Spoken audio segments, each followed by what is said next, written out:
ओम अंबाये स्वाहा ओम अंबिकाये स्वाहा ओम अंबालिकाये स्वाहा यजमानस्य कामाः सिद्धिरस्तु श्री प्रथम चरित्रस्य ब्रह्मांडे महाकाली देवा परी पाणी अशी ठेवायची आणि एकच परी पाणी घ्या प्रथम चरित्र यजमान मधुमेन जपे विनियोग सोडून द्या पाणी चंडिकाये ओम खरगंज गणपतीच्या जोडून बसा शंकर संगरते करायचे नाही नाम नाम भूषण स्वाहा स्वाहा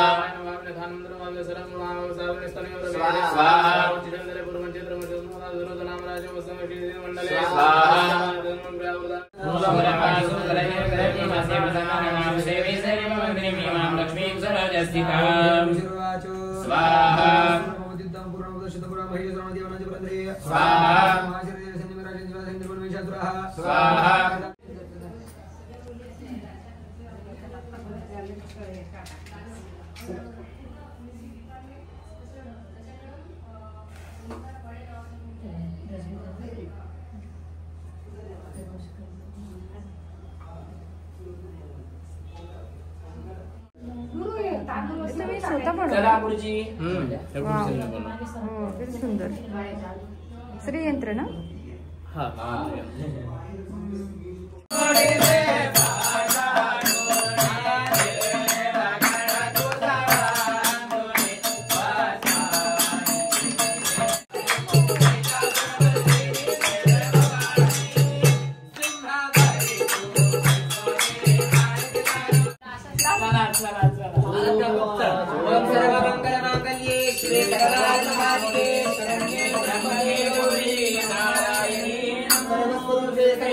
सर्वशक्ति समन्विते देवी दुर्गे देवी नमो अनादि निर्गुणी प्रकाशने भवानी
अहं दृष्ट लागू नये म्हणा अशी आपल्याला दृष्ट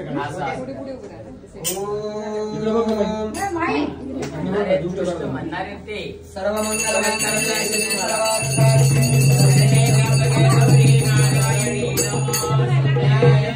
अंबिकेची दृष्ट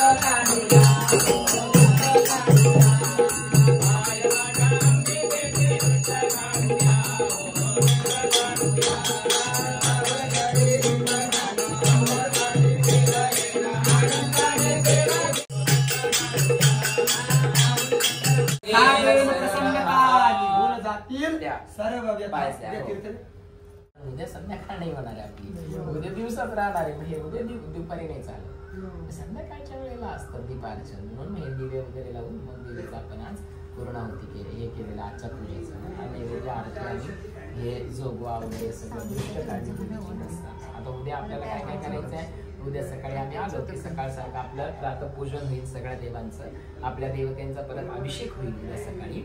आणि अभिषेक झाल्यानंतर ह्या सगळ्या देवांना आपण कार्यक्रमाला बोलून ठेवलेलं आहे, पण त्यांच्या नावानं अजून जेवणच नाही दिलं, कारण आपलं जेवण उद्या आहे ना. म्हणून मग त्यांना आता फक्त आपण असं चहा पाणी घ्या, नाश्ता करा एवढंच द्यायला आपण. आता त्यांच्यासाठी उद्या जेवण, म्हणजे त्यांचं आहुती उद्या आहे मुख्य, ह्या सगळ्या देवतांच्या आहुती बरं का. ह्या प्रत्येकाचं नाव घेऊन, मग ते फक्त नावच आहेत ना त्यांचे, पटपट पटपट आहुती आहेत उद्याच्या. मग त्या आहुती सगळ्या झाल्या का मग त्याच्यानंतर आपण ते दूध भात लावणार आणि मग देवीसाठी ते बलिदान देणार. तो जो कोहळा असतो ना, आता याच्यामध्ये सांगितलेलं आहे आपल्या सप्तशतीच्या पोथीमध्ये की कोहळ्याच्या व्यतिरिक्त जे बली दिला जातो, म्हणजे पशु बली जो दिला जातो, तर ते फक्त जे राजे लोक होते त्यांना तो अधिकार दिलेला होता. का तर राजांसाठी एक प्रकारची ती मॉक ड्रिल असायची. राजांचं जे शरीर असायचं ना, तर ते लवचिक राहिलं पाहिजे, युद्धामध्ये जाताना त्याला अडचण नको यायला, म्हणून मग त्यांना शिकार करण्याची परवानगी दिलेली होती. फक्त राजे लोक जे क्षत्रिय होते, जे युद्धामध्ये याच्यामध्ये असायचे, त्यांच्यासाठी ही परमिशन होती.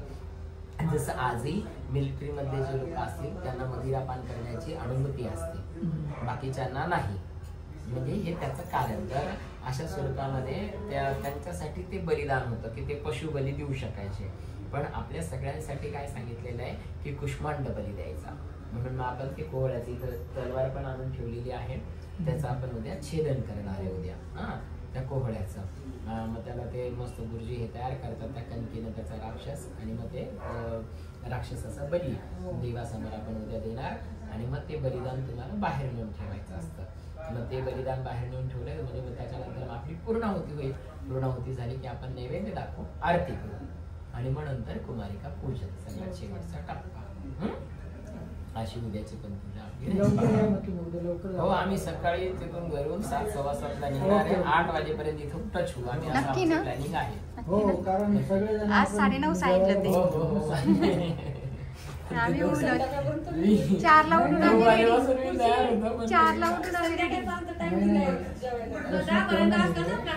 माझं ते येतील आता ते येऊ देता आणखी राग येते तिला नाही, तिचा राग कमी आहे, तिचं बरं आहे जरा इतरांच्या मनाने. तुला शेड्यावर राग असतो. चल बाई, तुझा राग कमी होऊन गेला. Happy birthday to you. Happy birthday to you. Happy birthday Kali. Happy birthday to you. May God bless you. May God bless you. तोंडाला बाई, birthday to you. हे काढ रे म्हटलं. Happy birthday to you. घ्या सगळ्यांनी तोंडाला लावा, तोंडात जाऊ जरा फक्त. नाही नाही नाही, आज उपास आहे.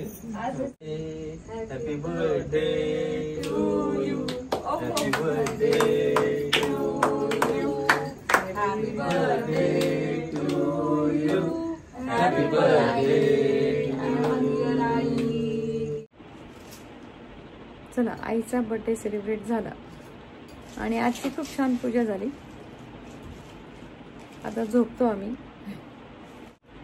तुम्हाला हा व्हिडिओ कसा वाटला नक्की सांगा. व्हिडिओ आवडल्यास व्हिडिओला लाईक शेअर नक्की करा.